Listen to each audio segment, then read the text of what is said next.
So today we're going to take this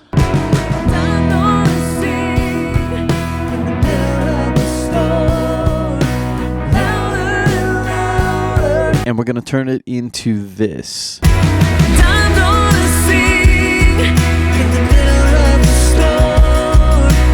So the first was just raw tracks. I'll pull it up and I can show you.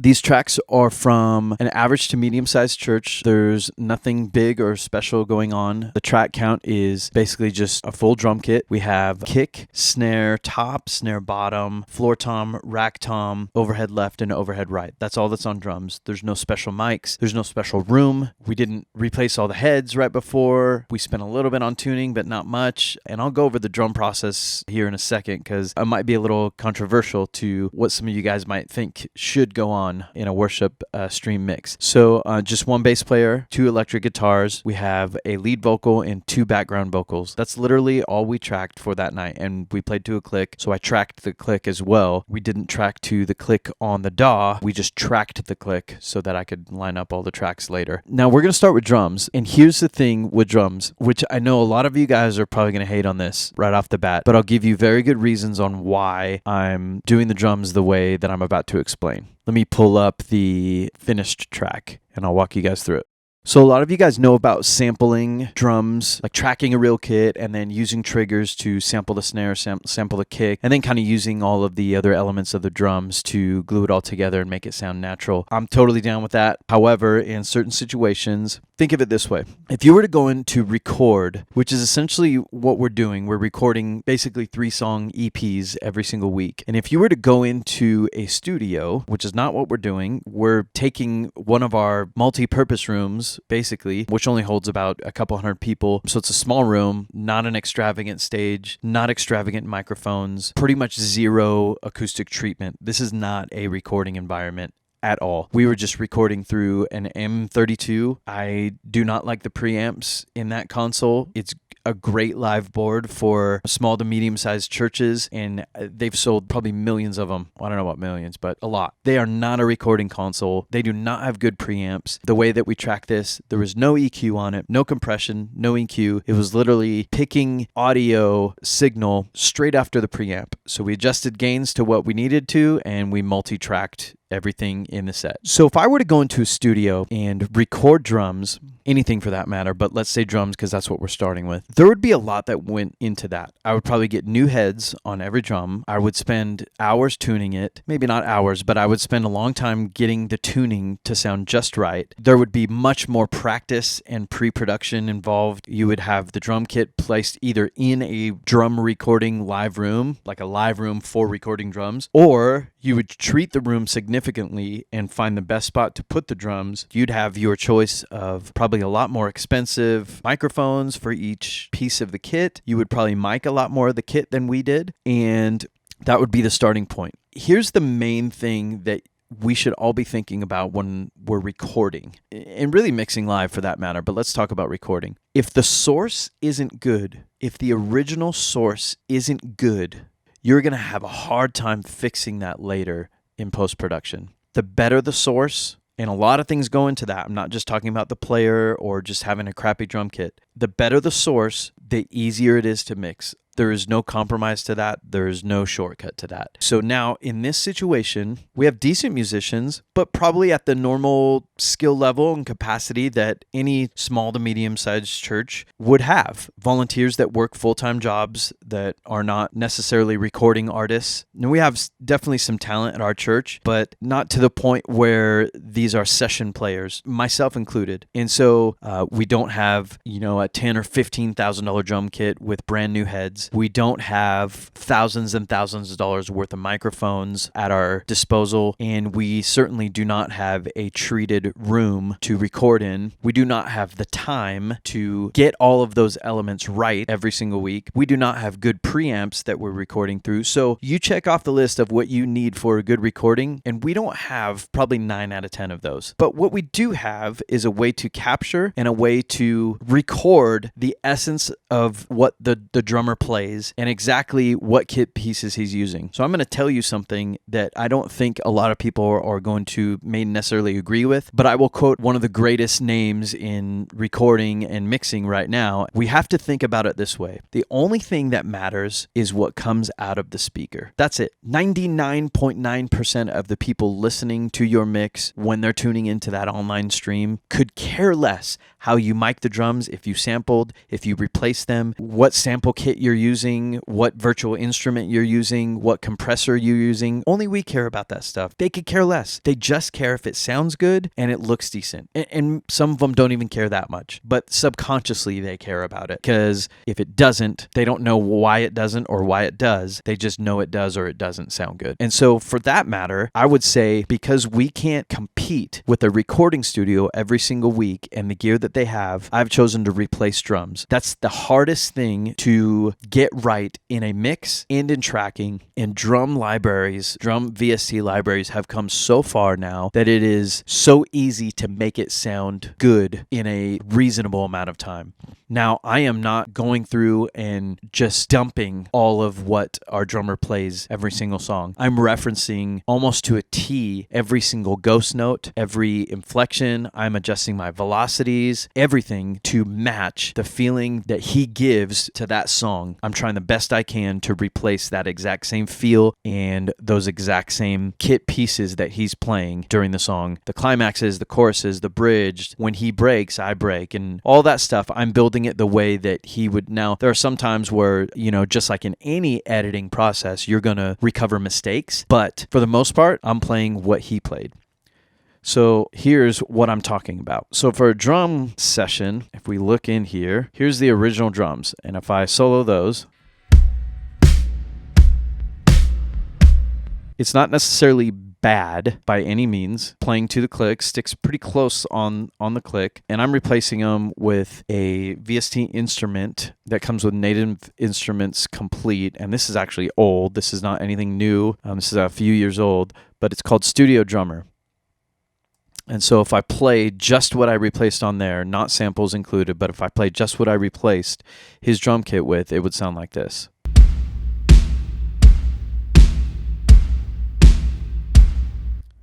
That's basically just kick and toms going on right there. And so I go down the list and I am adding not just that, I'm adding not just that drum kit Studio Drummer through Contact, but I'm also putting a snare sample on top of there, which sounds like this.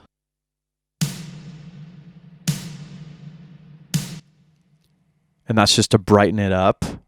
And I am also adding tom samples, which sound like this.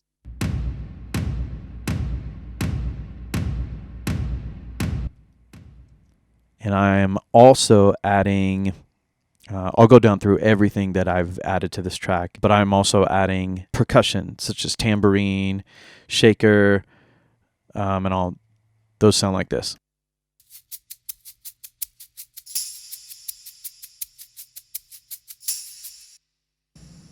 So all the percussion that I've added sounds like this together, and this is that chorus.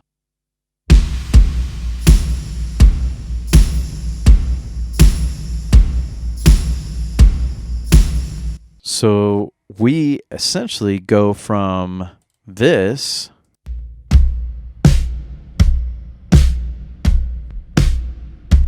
to this.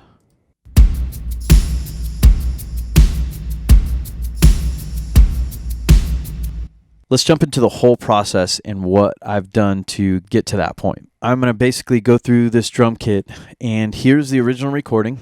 Again, this is starting from the very beginning of the song. I'll put it in reference for you. Here we go.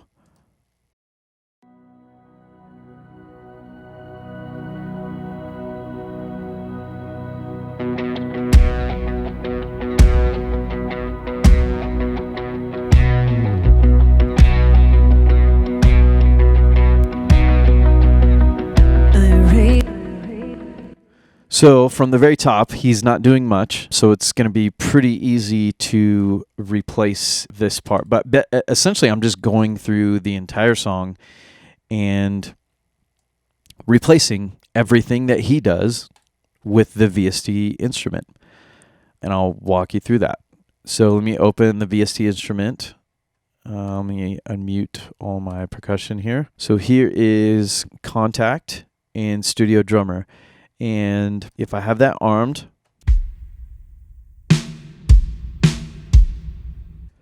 I can play whatever he's playing. Now, so I know when I pull this up, I'm referencing his tracks, not necessarily the overheads, because everything's going to get picked up in the overheads, but I know that the kick, and I know he's playing kick and tom. And I know that's all he's playing.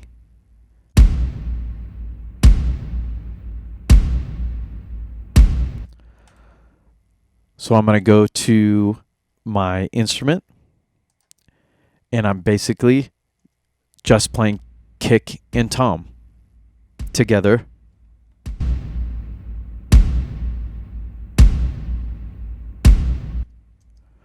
That is something that I have my velocity set all the way up on kick, and I have them quantize straight to the grid. There's nothing special going on here, so that fits like it should fit with the song.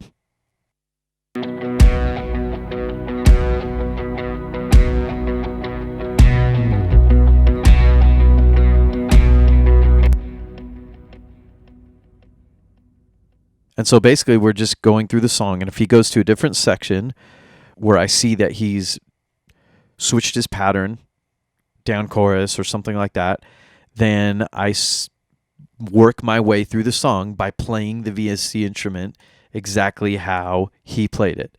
So when he gets to a normal pattern, I'll show you the original drums right here.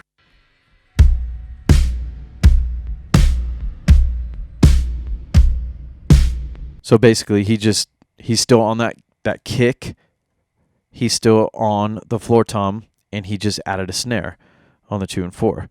So that's what I'm going to do in the VST instrument.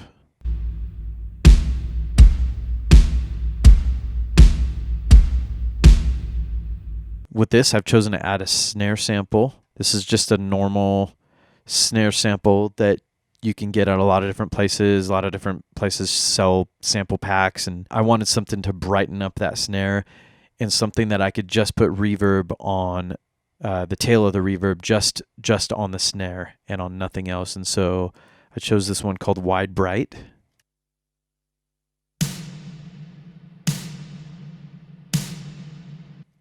It fills up a lot of space because it's wide. It's a stereo sample. And it also has a ton of reverb on it. And when I say a ton, I mean a 5-second tail at 20%. It's got a ton of reverb on it. What I've also done with the sample is I take the fundamental of that snare, and that's what I want the most. That's what makes that snare that snare. You don't have to do this in every instance, but the fundamental of that snare is what gives it its character. And so that's what I'm EQing up by quite a bit, actually, 6 dB, 6.5 dB, right at its fundamental, which is 155 hertz, right around there. And I'm also bringing the brightness out up high a little bit, starting at 2200 hertz. Both together, they sound like this.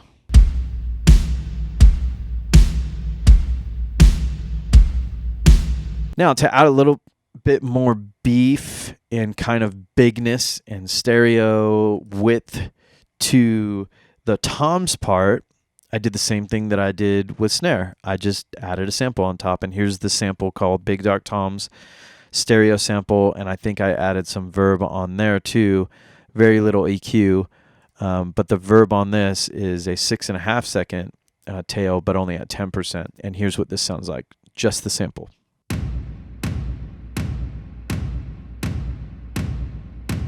Very repetitive, but I don't have it at the same volume. It's just adding the bigness and the width to the VST drums that are already there. So all three of those together sound like this.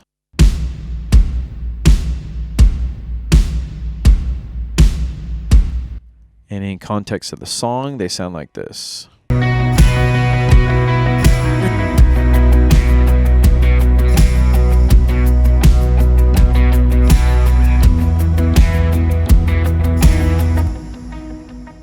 So to me, trying to go through the original drum kit, shape my kick to where it needs to be, shape my snare. Now, let's talk about this just for a second. The genre that we're mixing right now, if worship could be not its own genre, but if it had to fit in one of the genres of what we hear on the radio today or what's on our Spotify playlist, if it had to fit into a genre, it would probably be contemporary pop music. And in that genre, mix-wise, the most important three things in mixing pop music, contemporary pop music, is lead vocal, kick, and snare, and probably in that order. And so when I'm talking about replacing a drum kit with a VST sample drum library, I am, in my mind, needing to prioritize this mix. And so the most important elements of that mix, I need to make sure are right. If the top three elements in that song, which lead vocal I can't replace, I have to make sure that's good with what I have.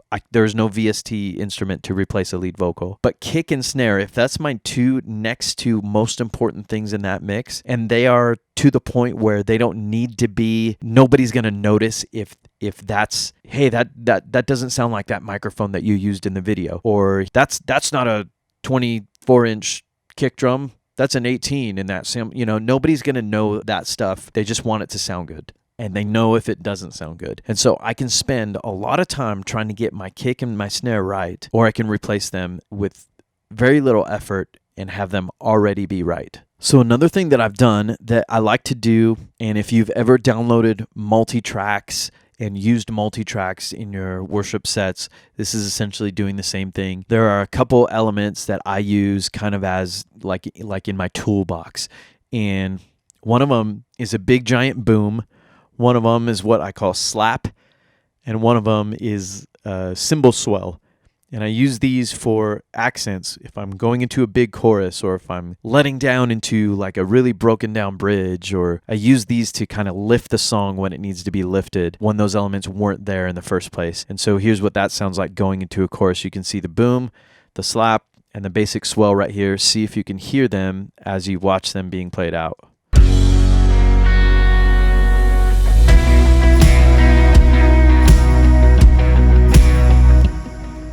I'll play the song without it. You can hear the difference it makes.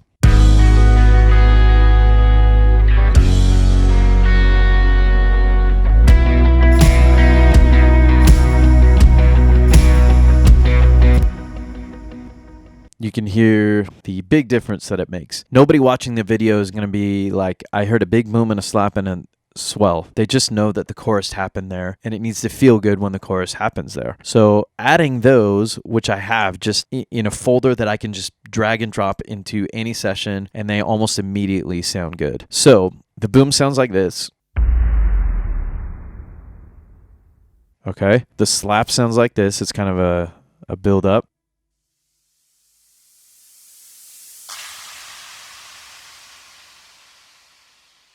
And the swell sounds like this.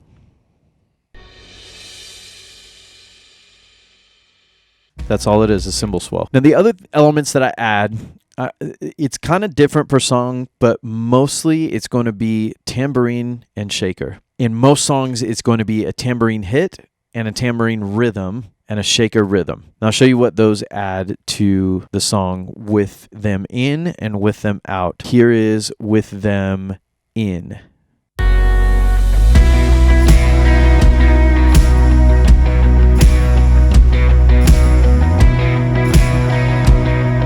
Here comes the shaker.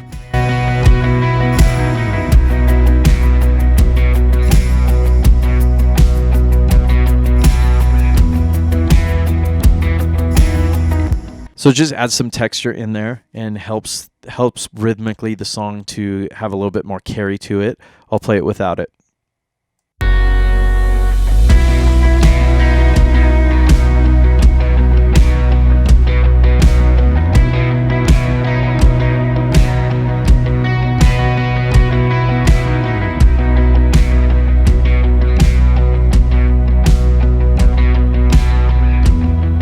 Still sounds good, but it sounds better with it in.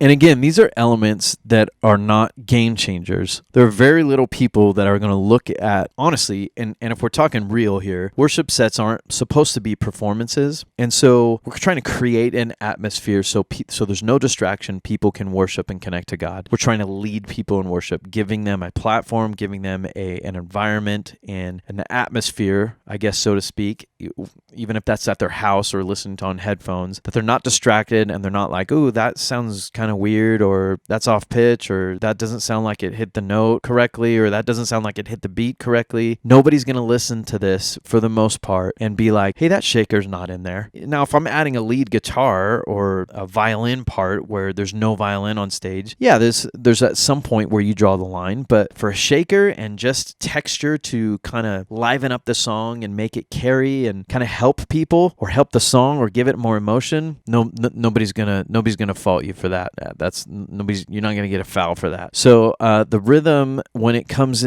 tambourine when it comes into the chorus sounds like this, and you can hear the lift that it's given it.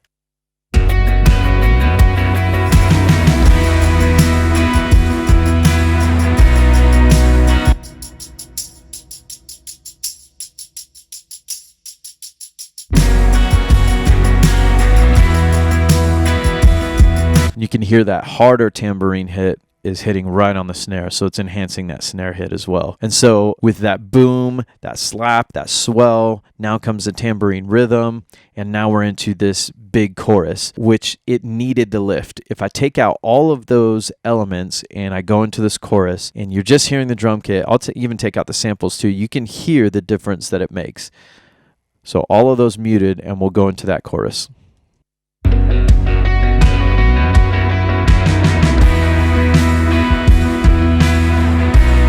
Now I'll start bringing the elements back in.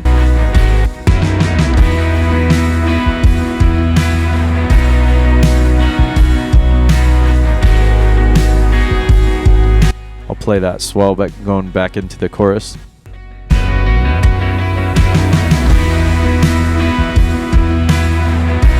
Bring in the tambourine.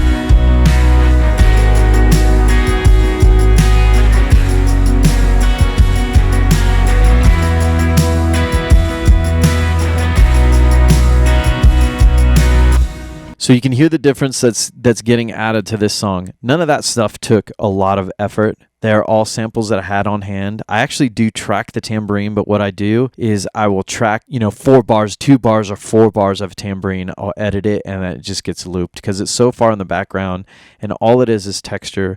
And so nobody's going to notice that a loop is going on.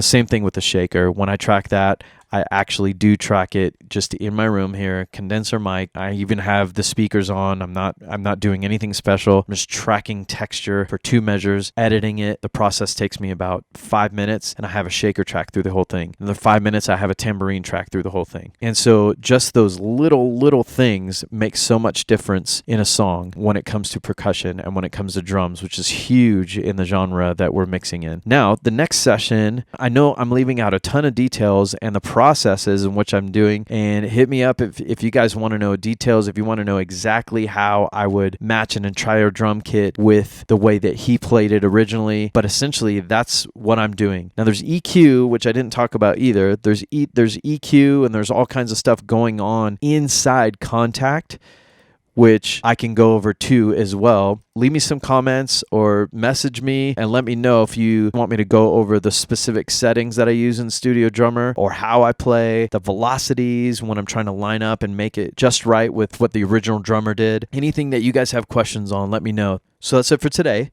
Next time we're going to get into bass and maybe some guitars, and we'll just continue working our way through the mix. See you guys.